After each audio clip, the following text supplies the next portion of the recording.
Hello students, स्वागत है आप लोगों का उन्नति एजुकेशंस में। बेटा हम बात कर रहे हैं MCO 05 का पेपर। कौन से ईयर का है? देखो जून 2025 का पेपर है। ठीक है बेटा, इसके सारे सॉल्यूशंस मिलेंगे आपको हमारे पास, और यही नहीं, इससे पहले के 5 साल के पेपर के सॉल्यूशंस भी मिलेंगे। ठीक है, तो चलिए एक बार पेपर थोड़ा सा डिस्कस करते हैं। ये है जून 2025 का पेपर।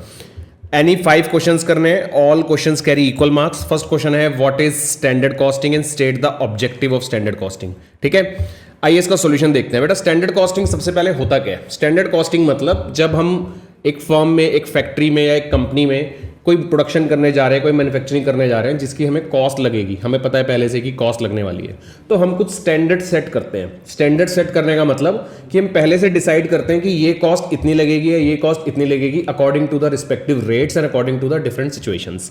तो उसी को ही बोलते हैं स्टैंडर्ड कॉस्टिंग। अब ऐसा करने से होता क्या है? देखो जो हमने स्टैंडर्ड सेट किए, हम उसको बाद में एक्चुअल कॉस्ट से कंपेयर करते हैं, है ना, और फिर हम डिफरेंसेस चेक करते हैं कि जो हमने स्टैंडर्ड सेट किया था और जो डिफरेंसेस है उसमें कितना डिफरेंस आ रहा है, ज्यादा है, कम है, या कोई डिफरेंस नहीं है ना। फिर हम देखते हैं इफेक्टिवली कॉस्ट को कैसे मैनेज करा जाए। ये मीनिंग है स्टैंडर्ड कॉस्टिंग का। देखो what is standard costing, state the objective. Question हमने देख लिया। Standard costing is a cost accounting system where predetermined costs are set for each element of a cost. Predetermined क्या बोला मैंने? पहले से डिटरमाइन करी हुई कॉस्ट को हम सेट कर देते हैं। एक्चुअल कॉस्ट को हम बाद में क्या करते हैं? कंपेयर करते हैं with the standards and variances are analysed, है ना। उसी स्टैंडर्ड्स कॉस्ट को जो हमने सेट करे हैं पहले, उसको कंपेयर करके वेरिएंसेस निकाले जाते हैं। It is mainly use for planning and cost control, है ना। अगर आप पहले से डिसाइड करोगे कोई कॉस्ट कितनी लगनी है और बाद में एक्चुअल से कंपेयर करोगे, तो आप ज्यादा अच्छे तरीके से प्लानिंग और कॉस्ट कंट्रोल कर पाओगे, राइट। नेक्स्ट इस क्वेश्चन में पार्ट में पूछा हुआ है state the objective of standard costing.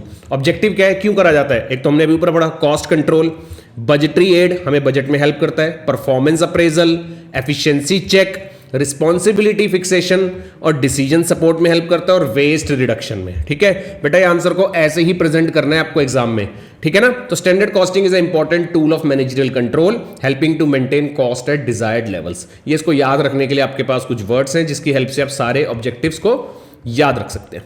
ठीक है बच्चों, बेटा एग्जाम्स बहुत ज़्यादा पास आ गए हैं। अगर आपको अभी भी लगता है कि आपको क्लासेस की रिक्वायरमेंट है, या ये सारे पेपर्स पिछले 4 से 5 साल के पेपर्स आपको डिस्कस करने हैं एक एक आंसर डिटेल में, तो जल्दी से हमारी टीम को कांटेक्ट करो। नंबर आपकी स्क्रीन पे आ रहा है, इस नंबर पे जल्दी से हमें कांटेक्ट करेंगे और अपने सारे पेपर्स के सॉल्यूशंस लेंगे। किसी को डिटेल क्लासेस की रिक्वायरमेंट है या सिर्फ सॉल्यूशन समझने हैं, जो भी आपकी रिक्वायरमेंट है वो सारी फुलफिल करी जाएगी। एग्जाम के लिए टाइम बहुत कम रह गया है, तो सोचने में टाइम वेस्ट नहीं करना, ठीक है।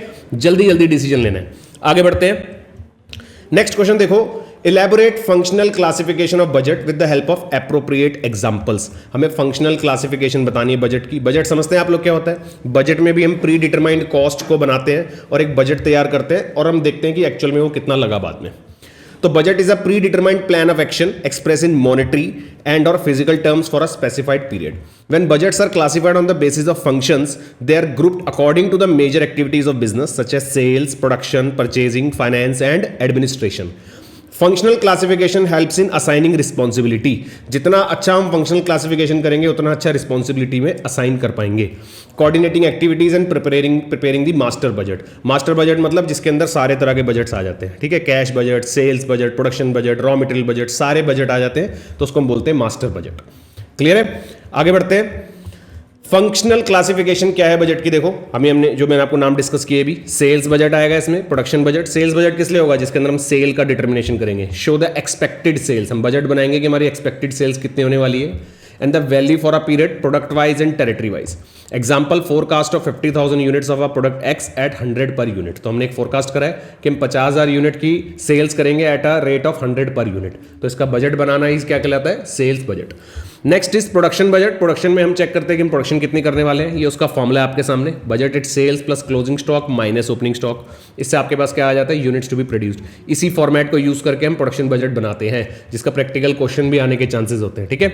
मटेरियल परचेज बजट, अब आप नाम से समझ सकते हैं। Labour budget, production overheads budget, ठीक है, इसके बारे में डिस्कस करेंगे। Selling and distribution cost budget, administration cost budget, cash budget, capital expenditure budget, फिर आता है रिसर्च एंड डेवलपमेंट बजट। तो ये एक फंक्शनल क्लासिफिकेशन है बजट की, जिसके अंदर आप अकॉर्डिंग टू द रिक्वायरमेंट या जिस भी चीज़ का हमें बजट बनाना है उसके नाम से हम प्रिपेयर कर रहे हैं। ठीक है। कंक्लूजन क्या है? The functional classification groups budget according to the main activities of the enterprise. जिस भी तरह की एक्टिविटी आप अपने एंटरप्राइज में कर रहे हो उसके अकॉर्डिंग आपका बजट प्रिपेयर होगा। It ensures better coordination, clear responsibility centres, proper resource allocation and facilitates preparation of the master budget. तो जितना अच्छा आप फंक्शनल क्लासिफिकेशन करोगे, जितना अच्छा आप according to the requirement budget बनाओगे, उतना ज्यादा अच्छे से आपका मास्टर बजट प्रिपेयर होगा, which summarises all the functional budget for overall planning and control. ठीक है, ये कुछ एब्रीवेशंस है, फर्स्ट लेटर्स हैं आपके पॉइंट्स की, जिनसे आप अपने पॉइंट्स को याद रख सकते हो। ठीक है बच्चों, तो इसी तरह से हमारा पेपर है जो आगे चल रहा है, इसमें कुछ न्यूमेरिकल क्वेश्चंस भी आपको देखने को मिलेंगे। ये देखो कौन सा क्वेश्चन है। The following information relates to the manufacturing company. Targeted sales of product X 1 lakh units. Each unit of a product X requires 3 unit of a material A and 4 units of material B. देखो हमें कितनी cell करनी है? 1 lakh unit की cell करनी है। हर एक unit जो है वो क्या लेता है? एक्स के अंदर 3 यूनिट की रिक्वायरमेंट है मटेरियल ए की, और 4 यूनिट चाहिए मटेरियल बी का। मतलब ये जो मैंने एक्स का 1 यूनिट बनाना है उसमें 2 मटेरियल लगते हैं, और 1 यूनिट बनाने के लिए 4 यूनिट मटेरियल ए का लगता है, और 3 यूनिट लगते हैं मटेरियल ए के, और 4 यूनिट लगते हैं मटेरियल बी के। करना क्या है? Estimated opening balance of the commencement of the next year में दिए हुए हैं। फिनिश प्रोडक्ट इतना है, मटेरियल ए इतना पड़ा है, बी इतना पड़ा है। डिजायर्ड क्लोजिंग स्टॉक भी दिया हुआ है, फिनिश्ड का भी, मटेरियल ए का भी और मटेरियल बी का भी। क्या बनाना है हमें बनाना है मटेरियल बजट। तो मटेरियल बजट के लिए हमें क्या चाहिए? देखो ध्यान से। तो देखो बेटा, ये फॉर्मेट है मटेरियल बजट, परचेज बजट निकालने के लिए। हम सबसे पहले लेते हैं कंजम्पशन, ऐड करते हैं उसमें क्लोजिंग स्टॉक, माइनस करते हैं ओपनिंग स्टॉक, तो हमारे पास परचेज निकल के आ जाता है। क्या निकल के आ जाता है? परचेज। तो इसी फॉर्मेट को यूज करते हुए हमें सारी वैल्यूज डालनी है, यही हमारा मटेरियल बजट होगा। लेकिन अब इसको निकालने के लिए हमें कुछ चीजें कैलकुलेट करनी पड़ेंगी। सबसे पहले अगर हम प्रोडक्शन यूनिट देखें, देखो बजटेड सेल्स हमारे पास है 1 लाख यूनिट्स की। क्लोजिंग स्टॉक हमें क्वेश्चन में दिया हुआ था 28,000, ओपनिंग स्टॉक दिया हुआ है 20,000, तो मेरे पास बजटेड प्रोडक्शन आ गई 1 लाख यूनिट्स की, 1,08,000 यूनिट्स की, है ना। अब क्योंकि क्वेश्चन में दिया हुआ था कि 1 यूनिट बनाने के लिए मटेरियल ए के 3 यूनिट लगते हैं और मटेरियल बी के लगते हैं 4 यूनिट, तो मटेरियल ए कितना लगेगा? अगर आपको 1,08,000 यूनिट्स बनाने हैं तो इंटू 3 करके 3,24,000 यूनिट्स लगेंगे मटेरियल ए के, और सिमिलरली 1,08,000 इंटू 4 करेंगे तो 4,32,000 यूनिट्स लगेंगे मटेरियल बी के, है ना। ए और बी के मेरे पास पता लग गया कि कितने मटेरियल की रिक्वायरमेंट है। अब मटेरियल परचेज बजट जब हम बना रहे हैं, परचेजेस के लिए फॉर्मूला अभी हमने डिस्कस किया, consumption plus closing minus opening. तो परचेज निकालने के लिए कंजम्पशन हमारे पास कितनी है? ये रही 3,24,000। क्लोजिंग हमें दिया हुआ है क्वेश्चन में, ओपनिंग हमें दिया हुआ है, ये आ गया। सिमिलरली मटेरियल बी, बस इसी को उठा के हमने टेबुलर फॉर्म में लिख दिया और मटेरियल परचेज बजट बन गया। सिंपल है बेटा। इसी तरीके से जो क्वेश्चन को हमने रिप्रेजेंट करा है, ऐसे ही आपको एग्जाम में रिप्रेजेंट करना है। और आपके कोई भी न्यूमेरिकल क्वेश्चन जो एग्जाम में आते हैं, या जो भी चैप्टर अगर आपको लगता है समझ नहीं आ रहा, तो नंबर आपकी स्क्रीन पर है, जल्दी से हमारी टीम को कांटेक्ट करो।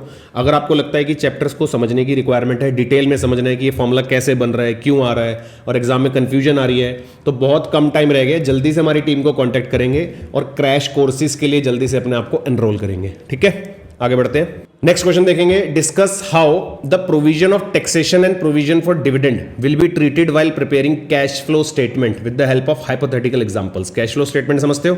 कैश फ्लो स्टेटमेंट क्या है? जिसके अंदर हम कंपनी में आने वाले सिर्फ कैश का इनफ्लो और आउटफ्लो रिकॉर्ड करते हैं। 3 मेजर हेड्स में हम इसको रिकॉर्ड करते हैं, है ना। 3 मेजर हेड्स में रिकॉर्ड करते हैं। कौन कौन से? एक ऑपरेटिंग होता है, एक इन्वेस्टिंग और एक फाइनेंसिंग।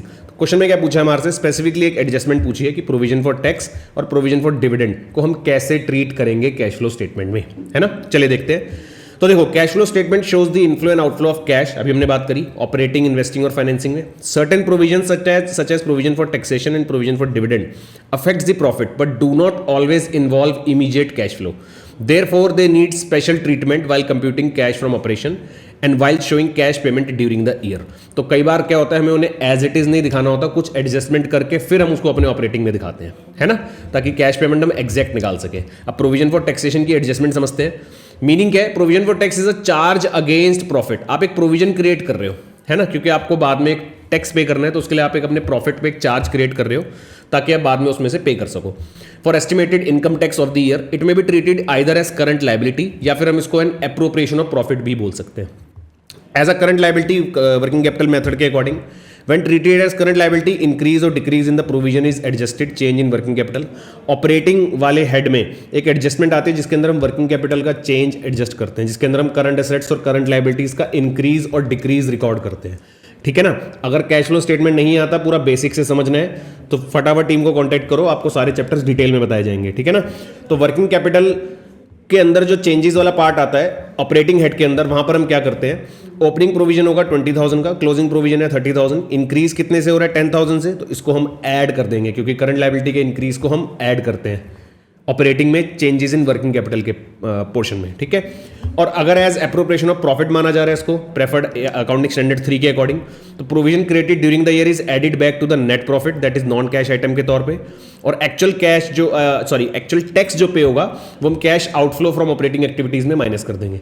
एग्जांपल, प्रोविजन जैसे आपने 25,000 का बनाया, टैक्स पे करा 22,000 का, तो 25,000 को प्रॉफिट में ऐड कर देंगे और 22,000 को टैक्स पेड दिखा के माइनस कर देंगे ऑपरेटिंग में ही, ठीक है ना।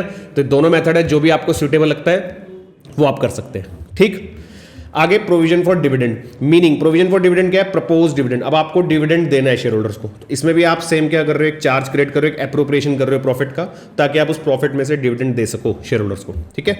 Is an appropriation of profit for the share holders. इसको भी हम करंट लायबिलिटी की तरह ट्रीट कर सकते हैं। If treated as current liability, change in the propose dividend is included in the working capital changes, है ना। एग्जांपल, मान लो ओपनिंग प्रपोज डिविडेंड है 15,000 का, क्लोजिंग 18,000 है, इंक्रीज कितने से हो रहा है 3 से, तो इस इंक्रीज को हम इंक्रीज इन करंट लायबिलिटीज में ऐड कर देंगे 3,000 को। बात समझ आ गई। दूसरा, अगर हम इसको फाइनेंसिंग में भी दिखा सकते हैं, alternatively propose dividend for the year is added back to the profit since it does not involve cash in the provision in the year of provision. Example, dividend propose for the current year is 30,000, pay हुआ during the year including the last year is 28,000, तो हम क्या करेंगे 30,000 को तो profit में add कर देंगे, और ये जो 28,000 है इसको हम क्या कर देंगे, डिविडेंड पेड के नाम से फाइनेंसिंग एक्टिविटी में दिखा देंगे, जो थर्ड एक्टिविटी होती है हमारे पास, ठीक है। कंक्लूजन में क्या है, दस for both provision for taxation and provision for dividend the provision itself is a non cash charge, क्योंकि प्रोविजन क्रिएट करना कोई ये नहीं कि आपने एक्चुअल में पे करा, प्रोविजन क्रिएट करना इज कि आप फ्यूचर वाली लायबिलिटी को आज ही लायबिलिटी मान रहे हो। अकाउंटिंग रूल कहता है कि कोई भी आपको फ्यूचर में अगर एक्सपेंस होना है तो उसको आज ही एक्सपेंस मान के अपने एडजस्टमेंट करके रखो, मतलब अरेंजमेंट करके रखो, ताकि आप फ्यूचर में उसको स्मूथली पे कर पाओ। तो जब आपने प्रोविजन क्रिएट करा है तो आपने एक्चुअल में तो पे नहीं करा, तो इसलिए ये क्या है, नॉन कैश चार्ज है and is added back to the profit while actual payment are shown in the cash outflow under the appropriate activity, जिससे भी वो रिलेटेड है। Proper treatment of these provision ensures that cash flow statement presents a true picture of cash flow from operating and financing, ठीक है। ये कुछ points हैं जिनसे आप इनकी एब्रीवेशन से याद रख सकते हो, ठीक है जी। Now next is question number 3, distinguish between standard costing and budgeting. First question में और उसके बाद जो नेक्स्ट क्वेश्चन में डिस्कस किया था वहां पर मैंने कुछ बातें करी थी। स्टैंडर्ड मतलब कि आप अपनी फैक्ट्री में, अपने बिजनेस में स्टैंडर्ड सेट करने जा रहे हो कि क्या क्या कॉस्ट लगने वाली है फ्यूचर में, और बजट में भी कुछ ऐसा ही होता है कि हम पहले से ही प्रिपेयर करते हैं कि ये कॉस्ट हमारी लगनी है। तो डिफरेंस क्या है दोनों में, चलो देखते हैं की डिफरेंसेस। मीनिंग में it is a pre determined standard cost for material, labour and overheads and analyses the variance, ठीक है। बजट में it prepare budget future plans express in financial या क्वांटिटेटिव टर्म्स। इसके अंदर हम फ्यूचर प्लान्स बनाते हैं जो कि किस में होते हैं, फाइनेंशियल या क्वांटिटेटिव टर्म्स में होते हैं। Scope limited mainly to production, material, labour and overheads. सिर्फ इन्हीं चीज़ों की बात होती है स्टैंडर्ड में, कौन कौन सी, प्रोडक्शन से रिलेटेड, मटेरियल, लेबर और ओवरहेड्स। लेकिन बजट में सारे फंक्शनल एरिया, सेल्स भी इंक्लूड होता है, प्रोडक्शन, परचेज, एडमिनिस्ट्रेशन, फाइनेंस, इन सब के बारे में बजट बनाया जा सकता है, ठीक है। पर्पस क्या है, ये कॉस्ट कंट्रोल और एफिशिएंसी मेजरमेंट के लिए होता है। बजट क्या होता है, planning, coordinating and resource allocation के लिए। Basis of setting targets based on technical studies, engineering estimates, time and motion studies, based on past performance, expected condition and managerial policies. Unit versus total approach, standard normally expressed on a per unit basis, budget usually prepared in total amount for each function.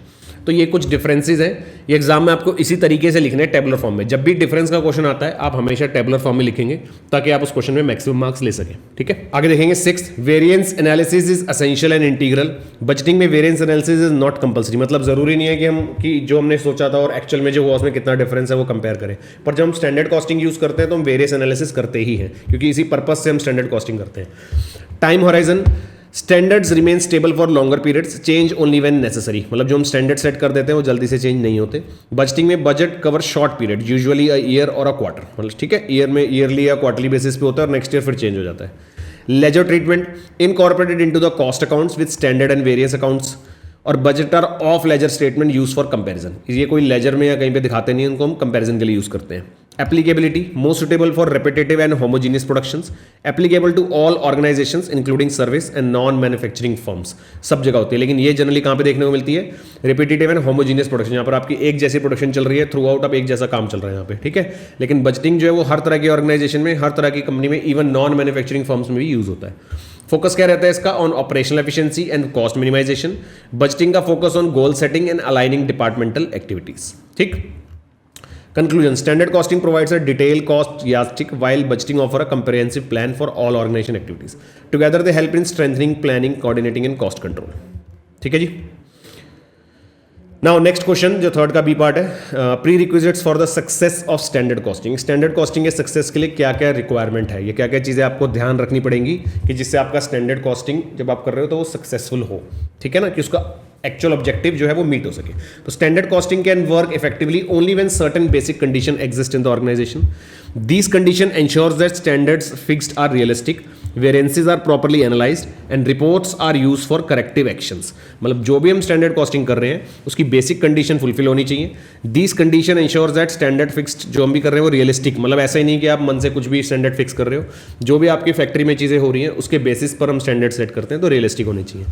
Variances are properly analysed and reports are used for corrective action. Perquisites क्या है important जो perquisites है जो ध्यान रखना है, एक तो सूटेबल नेचर होना चाहिए आपके बिजनेस का, प्रॉपर कॉस्ट सेंटर होना चाहिए, रिलायबल पास्ट रिकॉर्ड जिसके बेसिस पे आप स्टैंडर्ड कॉस्टिंग करेंगे, टेक्निकल स्किल्स होने चाहिए, एफिशिएंट अकाउंटिंग सिस्टम आपको फॉलो करना है, एफिशिएंट रिपोर्टिंग सिस्टम होना चाहिए, मैनेजमेंट सपोर्ट पूरा होना चाहिए जिससे कि आप ऐसा ना हो कि गलत इंफॉर्मेशन आ जाए और आप गलत स्टैंडर्ड सेट कर दो. ठीक है, एम्प्लॉय पार्टिसिपेशन होना चाहिए तो तभी आप एक्चुअल स्टैंडर्ड सेट कर पाएंगे. ठीक है ना, तभी आपको पता लग पाएगा कि फैक्ट्री में या कंपनी में क्या चल रहा है जिसके बेसिस पे आप स्टैंडर्ड सेट कर सकते हो.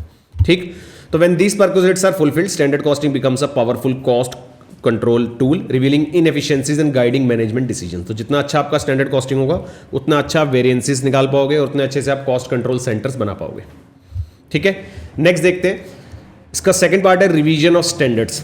Introduction. In standard costing standards are not permanent. अभी हमने बात करी थी पहले कि चेंज होते रहते हैं. They are fixed under assumed condition of efficiency, prices and technology. When these condition change significantly, मतलब कुछ भी अगर चेंज आता है, कुछ नेसेसरी चेंज आ जाता है तो स्टैंडर्ड्स को चेंज भी करना पड़ जाता है. The existing standards become unrealistic and variances lose meaning. Hence revision of standards is necessary to maintain their usefulness for the cost control. तो इसलिए रिक्वायरमेंट होती है समटाइम्स कि अपने स्टैंडर्ड्स को हमें रिवाइज भी करना होता है टाइम टू टाइम. ठीक है ना, हमें अपने स्टैंडर्ड्स को रिवाइज भी करना पड़ सकता है. वैसे तो एक जैसे ही चलते रहते हैं लेकिन अगर कभी कोई ऐसी रिक्वायरमेंट आ जाए तो हमें उनको चेंज भी करना पड़ता है. क्या क्या देखते हैं आगे. Needs and bases of revision. एक तो चेंज इन प्राइस हो गया मान लो, तब तो स्टैंडर्ड चेंज करना पड़ेगा. टेक्नोलॉजी चेंज हो गई, चेंज इन एफिशिएंसी लेवल हो गया, या चेंज इन प्रोडक्ट डिजाइन हो गया, या change in volume and capacity. इनमें से अगर कुछ भी चेंज होगा तो आपको अपने स्टैंडर्ड्स को रिवाइज करना पड़ेगा. और भी है change in working conditions, change in corrections of errors, normal versus abnormal. Revise only for normal long term changes, not temporary fluctuations. कोई नॉर्मल फ्लक्चुएशंस है या एबनॉर्मल फ्लक्चुएशंस है तो उसकी वजह से भी हमें स्टैंडर्ड कॉस्टिंग में रिवीजन करनी पड़ती है. ठीक है, अपने स्टैंडर्ड्स रिवाइज करने पड़ते हैं. दस revision keep standards current, fair and attainable so that variances reflects genuine inefficiencies and provide a reliable basis for managerial actions. ठीक, नेक्स्ट क्वेश्चन देखते हैं. A company is producing a single product. बहुत important question, numerical question है ये, 12 marks का. फिर से अब अगर ये न्यूमेरिकल क्वेश्चंस आपको बेसिक से समझने हैं, ये मैं आपको एग्जाम का क्वेश्चन पेपर करा रहा हूँ जून 2025 का, लेकिन ये क्वेश्चंस को बेसिक से समझना है फॉर्मूला से, तो आपको पता है क्या करना है. क्रैश कोर्स है हमारे पास आपके एग्जाम के लिए, जल्दी से उसे ज्वाइन करना है, या फिर आपको डिटेल टॉपिक समझने हैं, या फिर आपको पिछले 4 से 5 साल के पेपर्स डिस्कस करने हैं हमारे साथ. तो इस नंबर पर जो आपको स्क्रीन पर दिख रहा है इस पर जल्दी से कॉन्टैक्ट करो और टाइम वेस्ट मत करो. ठीक है, क्वेश्चन देखते हैं. चलिए. The company is producing a single product and sells it at 10 per unit. Variable cost is 6 पर यूनिट एंड फिक्स कॉस्ट आपको दी हुई है 40,000. फर्स्ट पूछा गया ब्रेक इवन पॉइंट. बेटा ब्रेक इवन पॉइंट का अब आपके पास फॉर्मूला क्या होता है. First of all break even point का हमारे पास फॉर्मूला होता है fixed cost divided by contribution per unit. ये फॉर्मूला आपके सामने लिखा हुआ है, fixed cost divided by contribution per unit. ये ठीक है, this is the formula for break even point. Break even point का मतलब क्या होता है, वो नंबर ऑफ यूनिट्स की सेल करना या वो अमाउंट की सेल करना जहां पर कंपनी को ना ही प्रॉफिट हो रहा हो और ना ही लॉस हो रहा हो. No profit no loss situation is a break even point. ठीक है, तो उसको निकालने का ये फॉर्मूला है. क्वेश्चन में हमें ब्रेक इवन पॉइंट चाहिए तो फिक्स कॉस्ट चाहिए, दी हुई है 40,000 पर एनम की. फिर हमें कॉन्ट्रीब्यूशन पर यूनिट चाहिए, तो कॉन्ट्रीब्यूशन पर यूनिट के लिए सेल्स है हमारे पास 10, वेरिएबल कॉस्ट है 6 रुपये, तो कॉन्ट्रीब्यूशन कितना आ जाएगा 4 रुपीज़ आ जाएगा. तो डायरेक्ट फॉर्मूला में पुट करेंगे हमारे पास ब्रेक इवन पॉइंट्स आ जाएगा रुपीज़ में. अब सेल्स में निकालना है अमाउंट में, तो 10 रुपीज़ हमें पता ही है सेलिंग प्राइस, तो जो भी आपके पास यूनिट्स में आंसर निकला है उसको 10 से मल्टीप्लाई कर देंगे. 1 lakh will be your break even point in rupees and 10,000 units is the break even point in units. ठीक है, नेक्स्ट क्या पूछा है, sales volume required to earn a profit of 60,000 per annum. यहां पर आपसे सेल्स पूछी गई है और प्रॉफिट दिया हुआ है, यानी कि ये डिजायर्ड प्रॉफिट है, इतना प्रॉफिट आप चाहते हो और उसके लिए आपको कितनी सेल करनी पड़ेगी। ठीक है, तो रिक्वायर्ड सेल्स के लिए हम एक फॉर्मूला लगाते हैं, क्या, fixed cost plus desired profit divided by contribution per unit. ठीक है, फिक्स कॉस्ट हमारे पास है, फिर से फिक्स कॉस्ट कितनी है, 40,000 है, प्लस हम प्रॉफिट कितना चाहते हैं, 60,000, कंट्रीब्यूशन हमारा है 4, तो ये 1 लाख हो गया। 1 lakh divided by 4 is 25,000, so 25,000 is units. ठीक है, और सेलिंग प्राइस हमारे पास है ऑलरेडी क्वेश्चन में, तो 25,000 इंटू 10 इज 2,50,000। देखो अगर आपको फॉर्मूला आता है तो क्वेश्चन बहुत सिंपल हो जाएगा एग्जाम में, है ना। ये आपका बस रिक्वायर्ड सेल्स आ गया यूनिट्स में और ये रिक्वायर्ड सेल्स आ गया रुपीज में, ये दोनों आंसर आपके सामने। क्लियर है, चलिए आगे बढ़ते हैं। Describe various uses of responsibility accounting, ये चैप्टर ज्यादातर बच्चे छोड़ देते हैं, लेकिन इसमें से भी देखो थ्योरी का क्वेश्चन है 8 नंबर का और बहुत सिंपल है, अगर आप इसको पढ़ के जाते हो तो ये फ्री के मार्क्स हैं। ठीक है, responsibility accounting is a system under which the organisation is divided into responsibility centres. हम अलग अलग रिस्पॉन्सिबिलिटी सेंटर्स बना देते हैं। Each manager is held accountable for the cost, revenue और investment under his control. It provides a link between accounting information and managerial responsibility and is very useful for planning, control and performance evaluation. Uses क्या है इसके, एक तो responsibility fix करने में, better cost control, performance evaluation, motivation, improved planning and budgeting, delegation and decentralisation, corrective actions. ये सब चीजों में क्या यूज होता है, रिस्पॉन्सिबिलिटी अकाउंटिंग यूज होती है। ठीक है ना।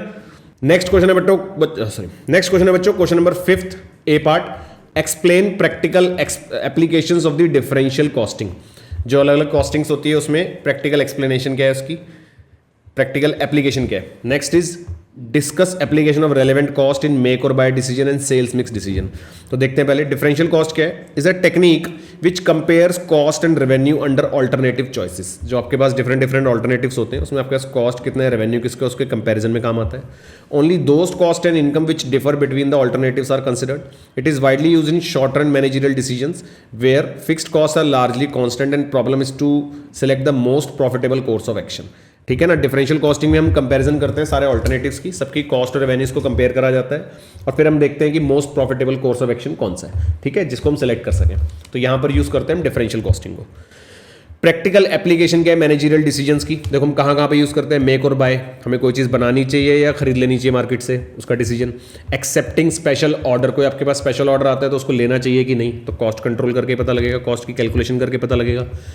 चेंजेस इन सेल्स प्राइस, तो ये भी हमें डिफरेंशियल कॉस्ट यूज करना पड़ेगा इसके अंदर, है ना। सिलेक्शन ऑफ प्रोडक्ट या सेल्स मिक्स, इसका मतलब होता है कि डिफरेंट डिफरेंट प्रोडक्ट्स की कैलकुलेशन करना according to their different units, इसको मिक्स बनाना बोलते हैं। कि आप ए के 10 यूनिट ले रहे हो, बी के 5 ले रहे हो और सी के 100 ले रहे हो, तो हमने एक प्रोडक्ट मिक्स बनाया। आप कोई भी इसमें कॉम्बिनेशन चेंज कर सकते हो अकॉर्डिंग टू द सिचुएशन।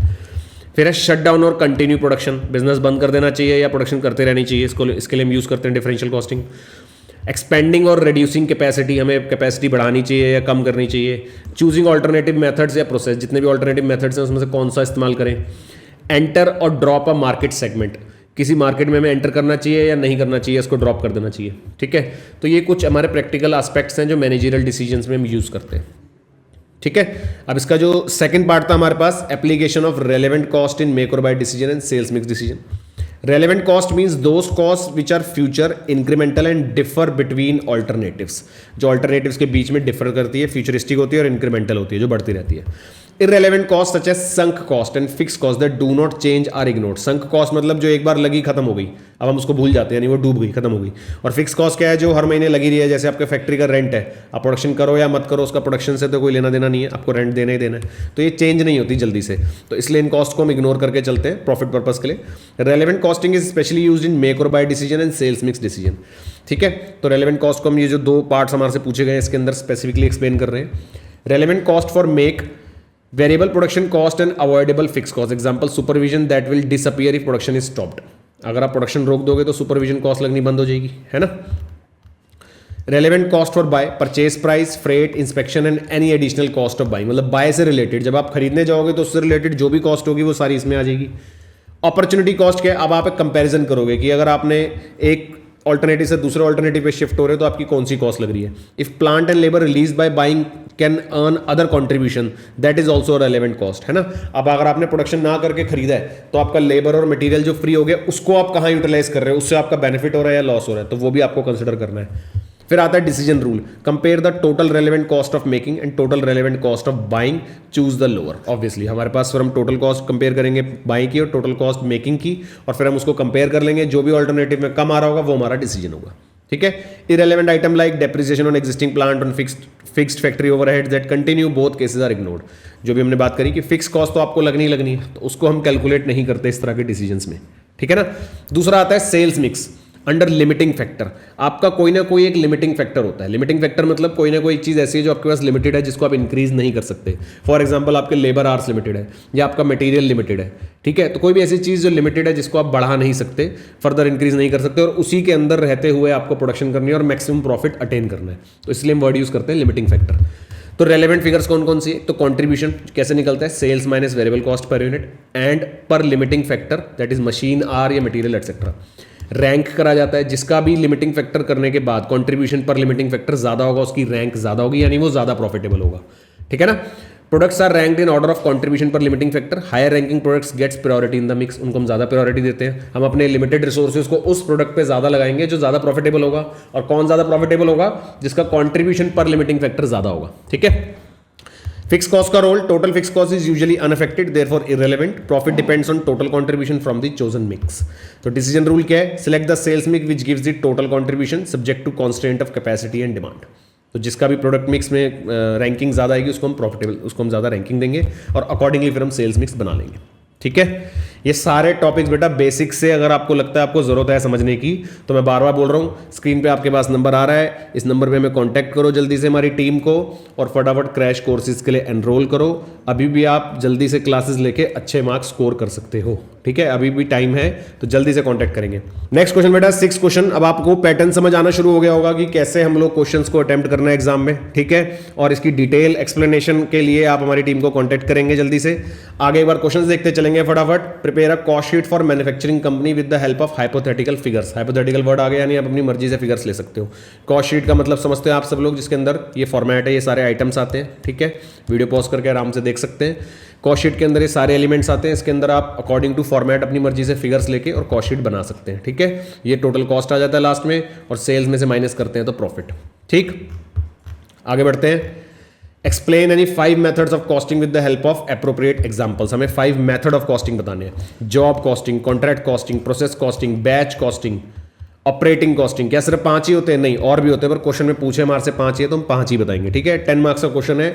लिखना कैसे आंसर को आराम से पढ़ के देखेंगे, वीडियो पॉज करके तसल्ली से, और तरीका समझेंगे कैसे लिखना है। अगर आपको अच्छा नंबर स्कोर करना है तो आपको इस तरीके से आंसर लिखना है। बुलेट पॉइंट्स बनाने हैं 1 2 3 4 आराम आराम से। ठीक है। पैराग्राफ में आंसर नहीं लिखना। आगे बढ़ते हैं। Draw income statement in vertical format with the help of imaginary figures. फिर से उन्होंने कोई फिगर दी नहीं, वो आपसे फॉर्मेट जानना चाहते हैं और कहते हैं फिगर्स भी आप अपने आप ही ले लो। तो इनकम स्टेटमेंट का फॉर्मेट आपको पता होना चाहिए। देखो फॉर्मेट आपके सामने ये रहा, वीडियो पॉज करके देख लेंगे।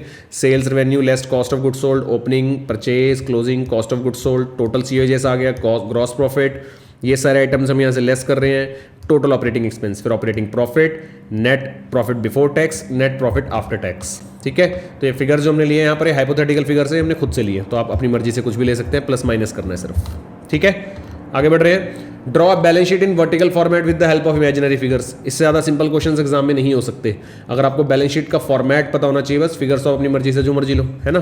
पर ध्यान रखना है क्योंकि बैलेंस शीट बताने जा रहे हो, और देखो ध्यान से वर्टिकल फॉर्मेट बोला है, वो पुराना टी शेप वाली बैलेंस शीट मत बना देना, अदर असेट्स और लायबिलिटीज, नहीं, गलत हो जाएगा। ठीक है। आपको क्या करना है, वर्टिकल फॉर्मेट जो न्यू फॉर्मेट है उसके अकॉर्डिंग बनाना है। फिगर्स आप अपने हिसाब से ले सकते हो, फॉर्मेट आप वीडियो पॉज करके आराम से देख सकते हो। ठीक है बच्चों। आगे बढ़ रहे हैं। Right a notes on the following figures. Profitability ratio, अगर आपको उसका फॉर्मूला पता है तो आप इसकी एक्सप्लेनेशन आराम से लिख सकते हो, क्योंकि फॉर्मूला में ही इसका मीनिंग छुपा हुआ है। ठीक है ना। क्या बताता है? Overall earning capacity in the business relation to sales, assets and capital employed. Main profitability ratios क्या है? Gross profitability, net operating ratio, return to capital employed, return on share holders fund and earning per share. ये सारे किसके अंदर आते हैं? हमारे profitability ratios के। यानी एक बिजनेस का प्रॉफिट अगर आपको जानना है तो ये सारी रेशियोज आपको निकालनी पड़ेंगी। ठीक है ना। आगे बढ़ते हैं। Treatment of depreciation in preparing fund flow statement. Fund flow statement में डेप्रिसिएशन का क्या करना होता है? The fund flow statement shows changes in the working capital and movement of funds from operations and other sources. Depreciation क्या है? एक non cash expense है, नॉन फंड एक्सपेंस है, लेकिन it affect the accounting profit को तो affect करता ही है, इसलिए प्रॉपर ट्रीटमेंट इसकी जरूरी है। क्या ट्रीटमेंट है? ऐड कर दो प्रॉफिट में, वापस ऐड कर दो उसके ऑपरेटिंग एक्टिविटी में, क्योंकि नॉन कैश है, ठीक है। In add it back to profit because it reduce the profit but not funds. और वर्किंग कैपिटल के ऊपर कोई चेंज नहीं, क्योंकि करंट एसेट से करंट लायबिलिटी से रिलेटेड नहीं है। Depreciation fund investment, if a separate investment is made out of depreciation purchase for such investment in application, sales is a source of fund, ठीक है। आराम से देखा बेटा, वीडियो पॉज करके आंसर लिखने का तरीका, सारे पॉइंट्स को आराम से वीडियो पॉज करके पढ़ेंगे। नेक्स्ट है methods of transfer pricing introduction in a divisional organisation. Transfer pricing का मतलब क्या है, देखो मैं आपको बताता हूं। ट्रांसफर प्राइसिंग मतलब कि जब कोई दो रिलेटेड पार्टीज आपस में ट्रांजैक्ट कर रही है तो उनके बीच में जो प्राइस सेट हो रहा है, जिस प्राइस पे वो ट्रांजैक्ट कर रही है, तो उस प्राइस को हम ना लेके ट्रांसफर प्राइसिंग कंसिडर करते हैं, जो कि एक प्राइस होना चाहिए, ठीक है, जिसके बेसिस पे ट्रांजैक्शन होनी चाहिए, तो उसी को बोलते हैं ट्रांसफर प्राइसिंग। मेथड्स कौन से हैं इसको कैलकुलेट करने के? एक तो मार्केट प्राइस है, cost price, cost plus method, variable cost method, negotiated price method, dual pricing method. ये मेथड सारे डिटेल में अगर आपको समझने हैं तो मैं आपको बार बार बता चुका हूँ। नंबर आपके पास स्क्रीन पे आ रहा है, नंबर, हमारी टीम को कांटेक्ट करेंगे और फटाफट इनकी क्लासेस की अगर आपको रिक्वायरमेंट लगती है तो क्रैश कोर्स लेके टॉपिक अपने जल्दी से कवर करेंगे, ठीक है। आगे बढ़ते हैं। सोशल अकाउंटिंग, सोशल अकाउंटिंग में क्या है? सोशल रिस्पॉन्सिबिलिटी अकाउंटिंग भी बोल देते हैं इसको। अब आपको क्लियर हो गया होगा जैसे हमने पूरा लिखा, यानी कि वो अकाउंटिंग जो सोशल रिस्पॉन्सिबिलिटी के लिए तौर पर करी जाती है, यानी जो सोसाइटी को कोई ना कोई बेनिफिट्स प्रोवाइड करे या सोसाइटी की कॉस्ट जो आप इनकर करते हैं, that is social responsibility accounting, ठीक है ना। फीचर्स क्या है? Wider objective, area covered, social cost, social benefit, reporting forms and decision aids, ठीक है बच्चों। तो ये था आपके पास जून 2025 का पेपर MCO 05 का, ठीक है। और भी बाकी सब्जेक्ट्स के पेपर में लेके आने वाला हूँ आपके सामने। और अगर आप चाहते हैं कि प्रीवियस 4 से 5 साल के पेपर्स आपको डिटेल में डिस्कस करने हैं, जिससे आपको लगता है आपका एग्जाम में अच्छा स्कोर आ सकता है, तो फटाफट हमारी टीम को कांटेक्ट करेंगे क्रैश कोर्सेज के लिए या प्रीवियस पेपर्स के डिस्कशंस के लिए या किसी भी डाउट सॉल्विंग के लिए या किसी भी हेल्प के लिए अगर आपको ज़रूरत लगती है तो फटाफट हमारी टीम को कांटेक्ट करेंगे, ठीक है।